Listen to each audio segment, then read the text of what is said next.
In this episode, I'm going to be sharing with you different questions that people have from Instagram on how to let go of miscellaneous little things, whether it's caring what people think of me, past relationships, Cheetos, someone wrote, random ass trinkets that inherently suck, but I think I'll need one single task later.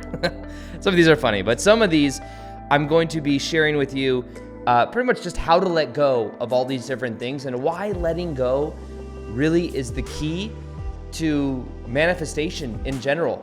Not just manifestation, but like happiness and feeling good. And remember this one idea: your vibration is naturally high. Naturally, that's who you are, is feeling love, joy, peace as your natural set point. The only reason we don't feel that as our natural state of being is because we are attached to different perspectives, to different beliefs, to different labels, to different people that keep us in the lower vibrational states of consciousness. And remember, the higher your vibration is, the easier things happen in your life, the more flow happens, the more synchronicity happens. And my life has gotten extraordinarily easy over the last 2 or 3 years from applying what I'm going to share with you in this video. And you'll also notice that after you watch this video, listen to this podcast, you are going to feel and know certainly that letting go is easy, much easier than you've been thinking it is. Now remember, our beliefs create our reality. If we believe that letting go is hard, that's what makes letting go hard. If we believe that if we let go, we're then going to block, or if we believe we're going to let go, like letting go of what we want, letting go of desire, means that we're like letting go of the vision, then we're not going to let go. If we believe that letting go is going into the unknown and the unknown equals scary, it's harder to let go. So these are little meanings, things we're going to become aware of in this episode that are going to improve your relationships, your dating life, or your relationships that you already have. It's going to help you magnetize and help you be in a state of consciousness to where abundance flows to you very easily. Because when you let go of these things, that's what naturally happens. Now, one interesting thing I wanted to share was last night I had a dream, and I every morning I wake up, I remember my dreams for the first like 10, 15 seconds. And then right after that, I don't remember my dreams normally. I have a meditation like spot in my closet that I go to. And there's this journal that I write all my dreams that I can remember by the time I get to my meditation thing. And I write down my dreams. And I believe our dreams are in a way like symbolic representations of what we're experiencing in life or certain patterns that we're working through. But I have this one reoccurring dream that I have it probably once every month or every 3 weeks.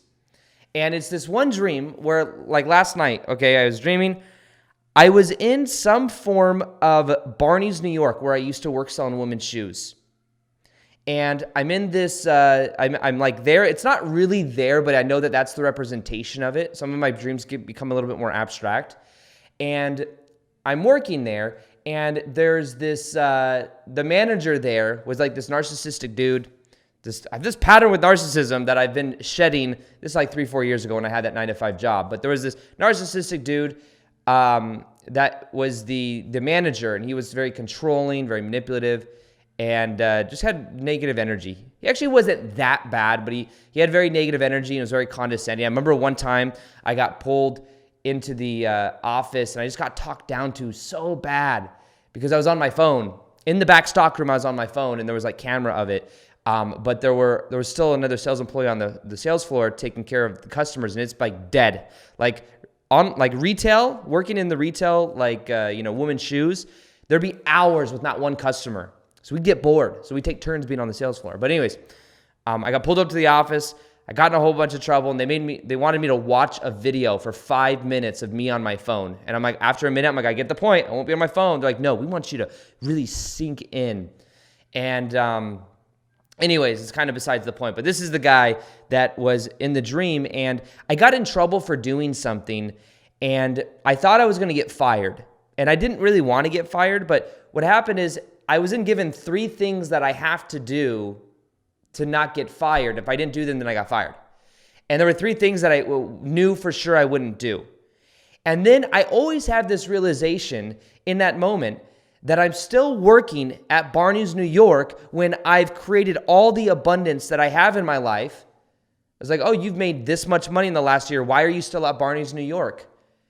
And it's always been, it's a reoccurring dream I have where there's like a parallel reality version of me that's still working my 9-to-5 job selling women's shoes. And I'm like, why am I still there? I'm a YouTuber now. I'm in this new identity. And what do you guys think it means? I don't know. If you guys have any ideas of what that means, let me know. But what I think it means and the interpretation that I give it is there's still a mentality that I have around working hard that I believe I have to live in accordance to for me to be successful. Like, I think it's a reflection of my own ability to really let go. You know, now that I'm making these videos and I'm putting out like 3 videos a week instead of the 7 videos a week, I got a lot of, I think, I got a lot of payoff for making 7 videos a week on YouTube for 2 or 3 years straight. I made so many videos and I was so passionate about it, but at the same time, it was so much work that like, I don't have to keep having that mentality. And there's a part of me that's letting go of this, like you always have to be creating content and grinding things out. And like, I've made 2,000 videos on YouTube and it's challenging to always come up with new topics all the time when I feel like I pretty much said most of what would be said on YouTube that like I want to share. So now I'm moving more into doing live events, interacting with people. But there's like letting go sometimes is a little bit scary of those things. So anyways, this is like kind of a representation of a dream of like something that is showing me something that is kind of challenging for me to let go of. I remember, moving into this new house. I'm in Austin now, and I moved into this new house, and for a whole week, I was moving like nonstop. I had like people over at the house. I had a handyman that was constantly putting up stuff around the house so I could get set up here. And I remember after 4 or 5 days of this, I'm thinking to myself, I need to make content. If I don't make content, the whole world will explode. I feel like this pressure to constantly be creative. I'm like, can I give myself permission to like not make videos for a while? Like I'm ahead like 2 or 3 weeks on YouTube, so I can afford not to, but like there's this guilty thing to where I feel like if I don't, maybe I'm not worthy. So in your life, have you ever felt in a similar way, like you put not necessarily unnecessary pressure? I think some pressure is good sometimes. Like back in 2017, when I decided to make daily videos on YouTube, that really helped me to become a full-time YouTuber. I had to let go of a lot too. I had to let go of viewing myself as the 9-to-5 job goer. I had to let go of the belief as well that I wasn't worthy of doing this, that like people aren't going to listen to me. Am I even credible? I don't have a life coaching degree. I don't have a degree in anything. I went to college for a couple of years, but realized it wasn't what I was passionate about. They didn't teach what I was really passionate about. I mean, maybe they do teach metaphysics and stuff like that, but I didn't see that. So I just, I realized that the most successful person in my family was my uncle, who passed away. But my uncle had like 0 school, 0 education, but he was a business owner. He like set up the convention centers and stuff like that. And I was like, oh, this person's that successful. Maybe I don't need it. It's not like you need the degree to be that successful. So I've always kind of had that mentality. But when it comes to letting go, what I recently did is I went through all my teachings. And I've been doing this for a couple different reasons, but I'm going to be doing live events coming up soon. And I was like looking at my teachings, like what is the one common denominator out of 2,000 YouTube videos, out of everything that I've shared, what is the one common denominator that has like really transformed my life the most? And I realized that when I had ADHD back in 2012 and I completely stopped taking Adderall and I started to like meditate, I had to let go of the belief that I had ADHD. And then that was the key to me then like becoming more Zen and meditation. And when I was attracting women into my life that were trying to control me, that represented my ex-stepmom. So from 7 to 15 years old, the whole ex-stepmom thing, my dad divorced her when I was 15. I kept attracting women into my life that were trying to control me. I realized that was a pattern when I began meditating. I became aware that I still had a lot of unresolved anger and energy towards my ex-stepmom, and therefore I kept attracting it into my life. When I forgave her and I let that go, my whole entire life transformed. And the 2017 thing, when I started making daily videos, I had to let go of the perspectives and the beliefs that I couldn't do it for me to then really be this full-time YouTuber Aaron, and within 6 months put in my 2 weeks at that job that apparently in a parallel reality, I'm still working and I'm like, Aaron, you don't have to be here anymore. Don't you know you're a full-time YouTuber?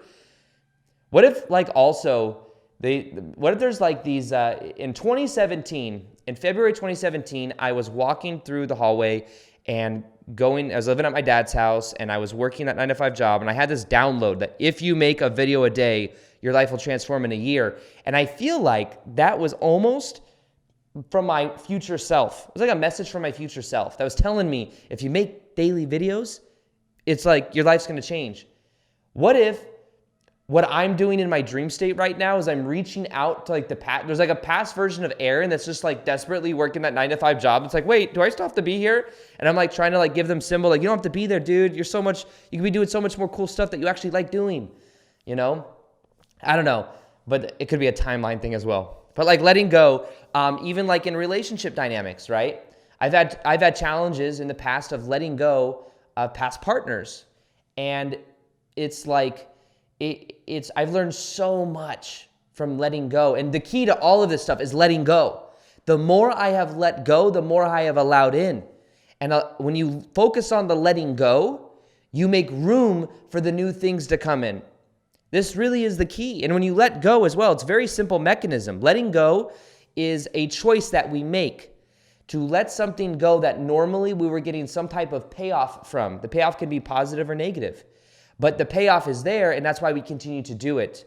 And there's reasons to why we attach to things. Attachment is the root of all suffering. So what I want to do now is I want to share with you some of the things I went on Instagram. And my Instagram, by the way, now it used to be Aaron_Doughty44. It is now Aaron Doughty44. I'm trying to eventually get Aaron Doughty.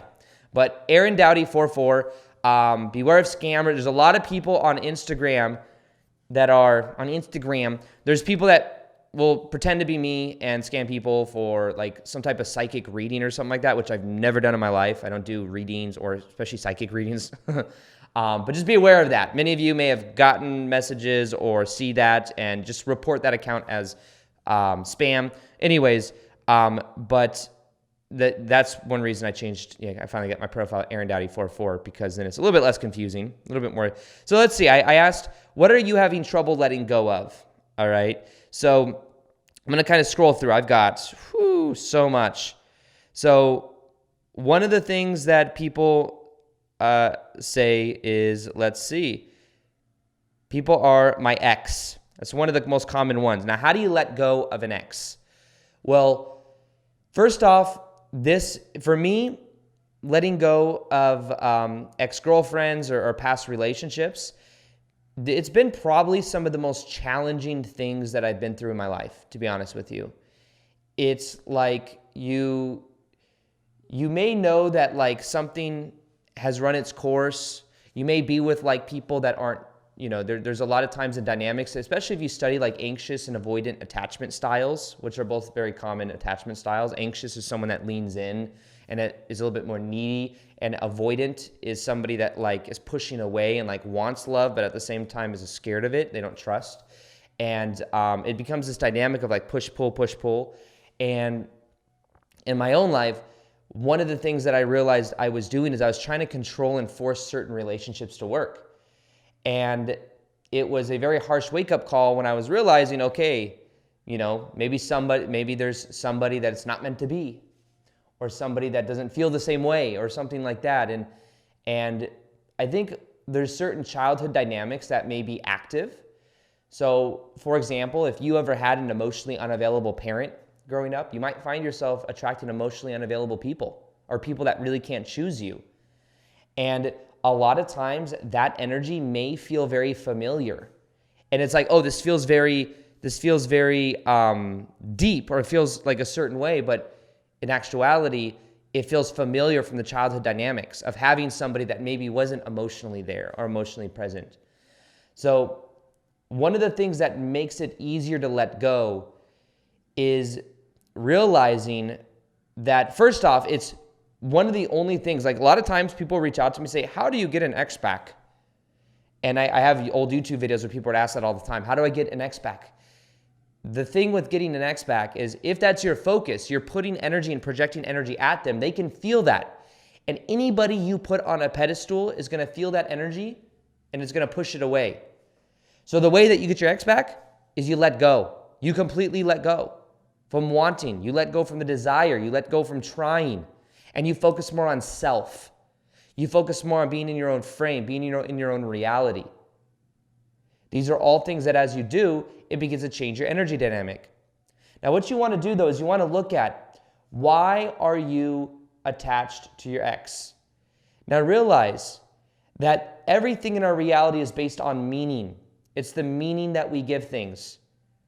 Now, yes, you could have a deep connection, and sometimes deep can also be familiar connection, but the things that makes it hard to let go is like this what if mentality, where we're like, what if everything could work out? And we're afraid. Many times people are afraid to let go of their ex because they're afraid if they let go of their ex, they're letting go of their one chance of having love.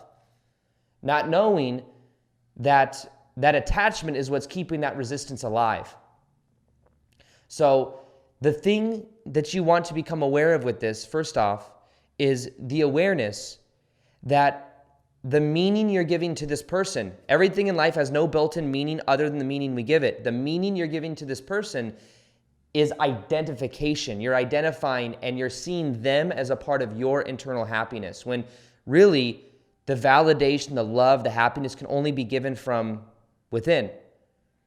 And when you start realizing that, you start to say, wait, the thing I've been seeking in this person, I can give to myself.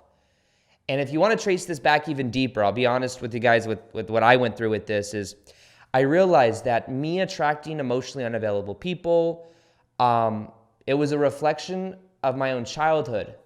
Because when I was 1 or 2, my parents did the best they could with where they were. And they're amazing parents now. And they were even when I was a kid, but they had their own stuff going on. And my mom, she was going through her dad passing away. So I think she was going through a lot. She told me she lost like 20 pounds when I was young. I was like 1 or 2 years old when my mom's dad passed away. And she had a lot of there was a lot of stuff in the family that was like trauma and stuff that was like unresolved as well. But when I was 1 year old, my mom was like in her own head. And I don't remember this, but I imagine that I felt anxious, like there's something wrong. There's something wrong with me. There's something wrong with mom. What can I do to change? And I think that may have been a part of the stem of like becoming a people pleaser. So the thing that I realized with that, or the big epiphany that I had, was there was a level of shame that was involved with my relationship dynamics. Shame is a vibration of I'm broken. It's a belief that says I'm broken. There's something wrong with me. And because I felt like there was something wrong with me, I was attracting people into my life that I thought if I could get them to love me and I could fix them, then I'd be worthy. In a way, I was trying to fix people the same way that maybe I felt like if I could fix my mom when I was a baby or when I was 1 or 2 years old, that then I'd get that love and nurturing and support that I wanted. And the biggest key for me was realizing that the shame, the belief I'm broken, I'm not broken. It was realizing that my mom's stuff was her stuff, not mine.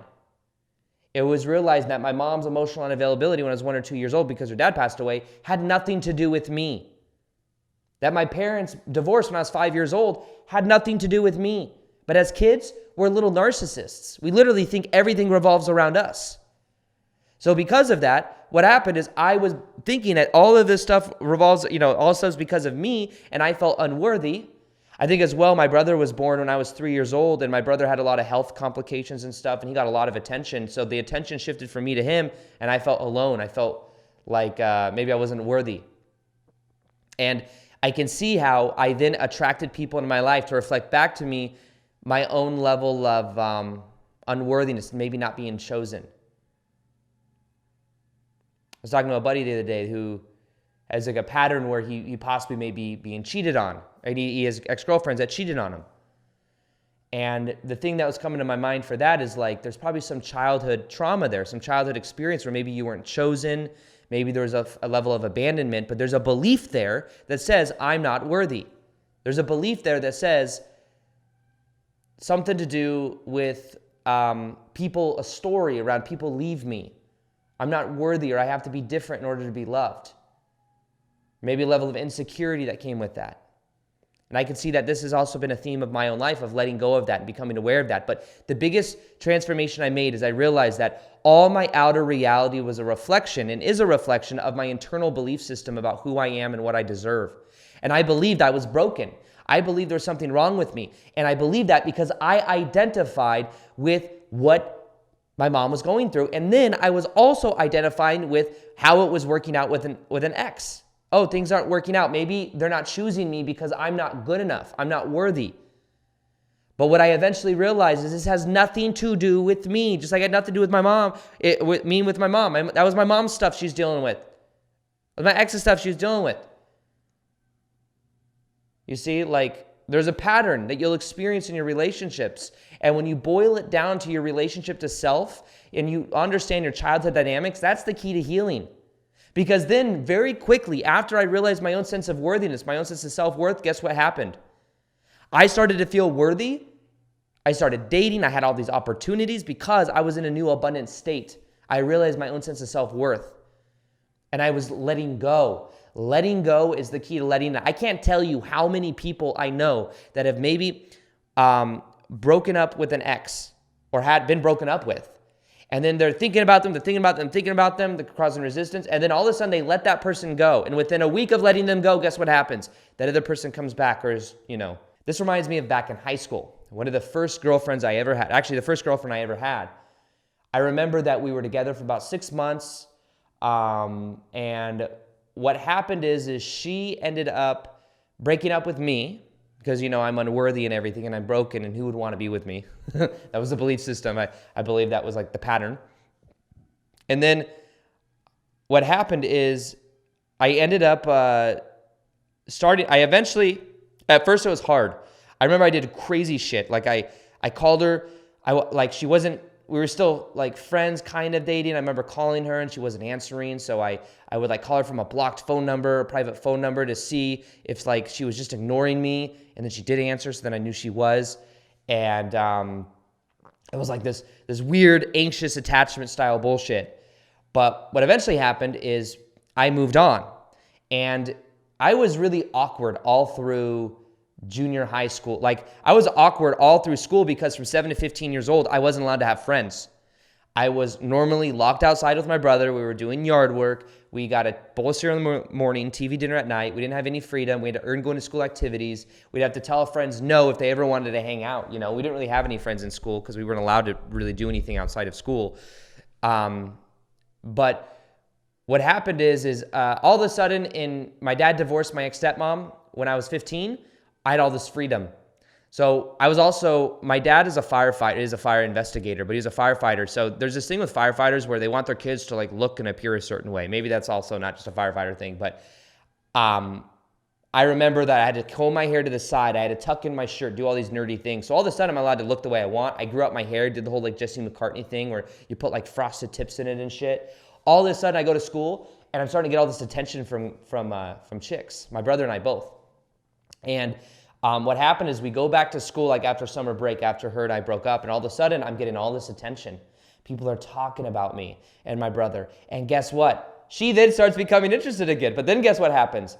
I finally completely let go of her and I start dating this other girl who is, who ironically enough, I don't know how much of this do I share? She had a boyfriend, but yet I was dating her even though she had I don't know. It's this tricky thing. I was young, you know what I mean?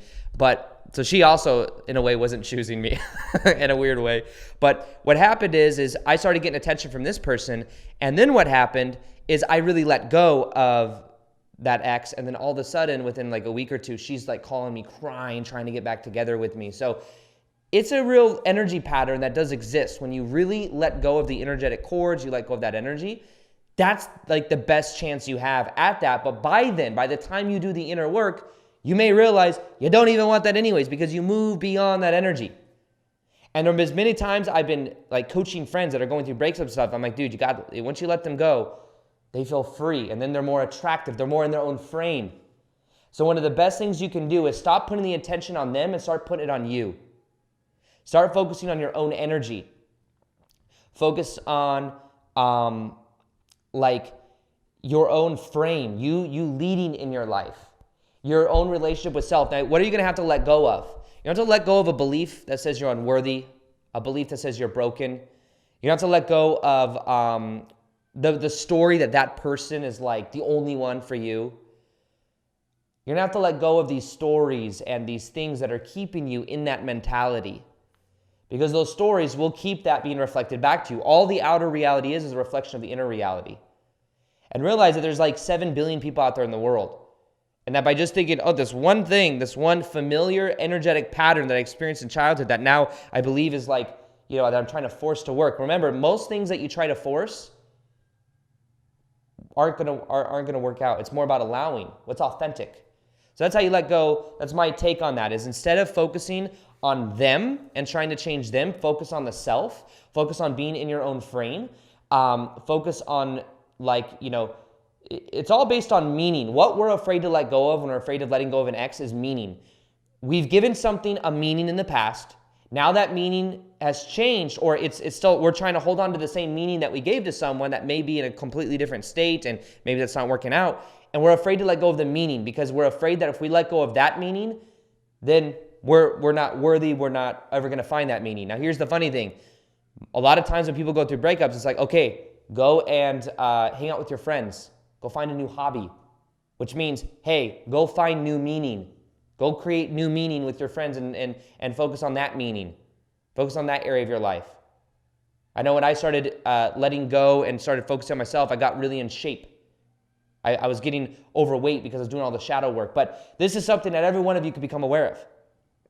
Is what is your energy around this, and realize that when you put it back to self, you can then focus on your own meaning. What is your purpose? Purpose is meaning of life, right? The meaning of why you're here is for that. So, let's see.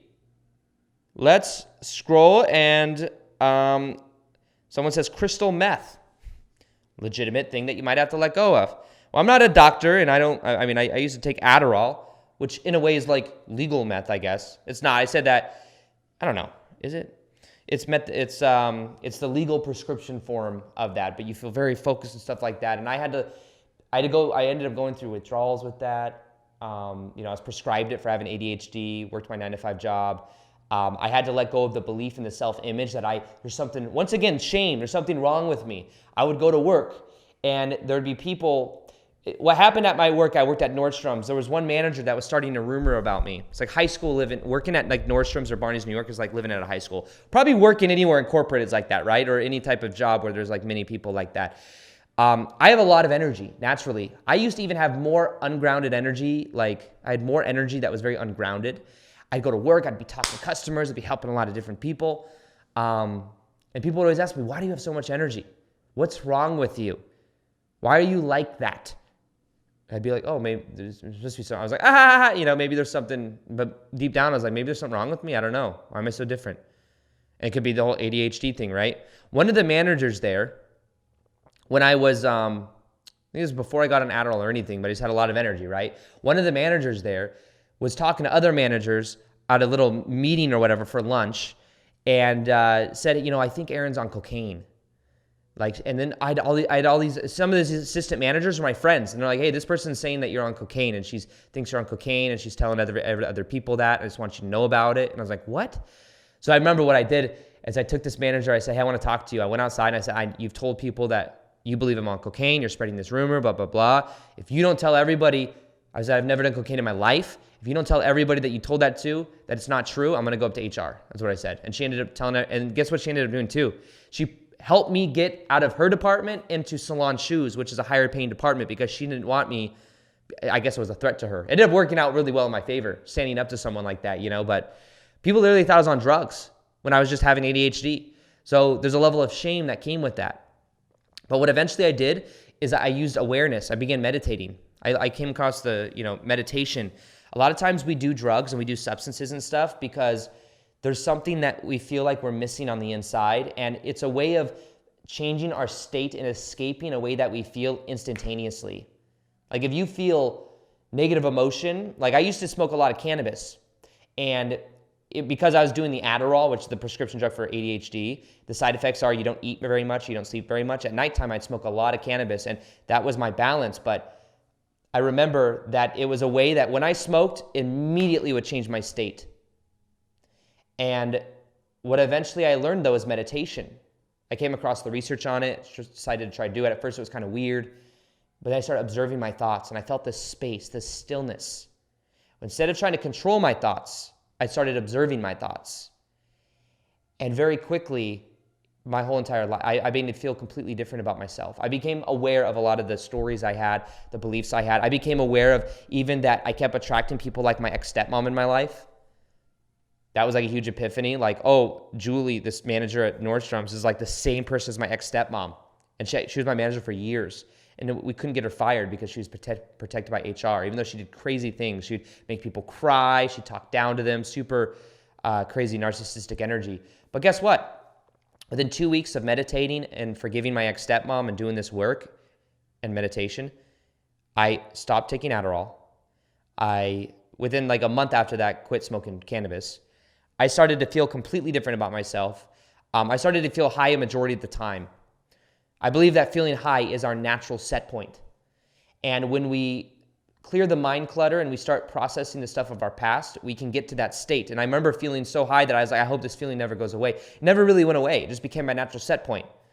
Now, I'm not saying that I'm always in that high. There's times I get frustrated. It's just that my natural base point is higher now than it used to be. But the key was letting go. And once I let go of the anger towards my ex-stepmom, that manager got fired within 2 weeks for something stupid too, for an email she sent. When there's other things that were way worse that she didn't get fired for because she was protected. It was crazy how quickly the outer reality changes when we do that. But I used to feel a lot of emptiness. I was using that. It's codependency is really what I think a lot of drugs is. It's a codependency. And the key to like cutting that codependency is putting the energy back in self and bringing the awareness back inside your own body, feeling safe in your own body, and processing the stuff that comes up. And when you start also living in accordance to your spiritual values, like your purpose, and you start finding deeper meaning in life, that's a lot of times when you won't feel calling to do the drugs. I hear Russell Brand talk about this sometimes, like how he kicked his heroin addiction. You know, and I know other people that have like kicked heroin and stuff like that from back in the day. And it's like once they found their deeper purpose, or they went through a spiritual awakening or something, it tends to be a very powerful way of mitigating that meaning, that energy. So I imagine that it's going to have to do with doing some soul searching, with becoming aware and really having an honest look at yourself. I mean, what is the AA thing? It's like one of the first steps is like the acknowledgement, right? Like the awareness, oh, hey, this is something I'm doing a lot. And realizing it's a choice. So these are all different ways. If you guys, there's a whole bunch more in here, but if you guys want me to do a part 2 to this, to the rest of them, go ahead and comment, like this video, comment below, let me know. This is also going to be posted on the main YouTube channel. Let me know if you guys like these episodes going on the main YouTube channel. If you guys like the new style, I know it's a little bit more vulnerable, or I'm sharing a little bit more stories. Let me know if that's what you guys like by liking this video and let me know. Other than that, I hope you guys enjoyed this video. And as always, I'll talk to you in the next one. Peace, much love, and namaste.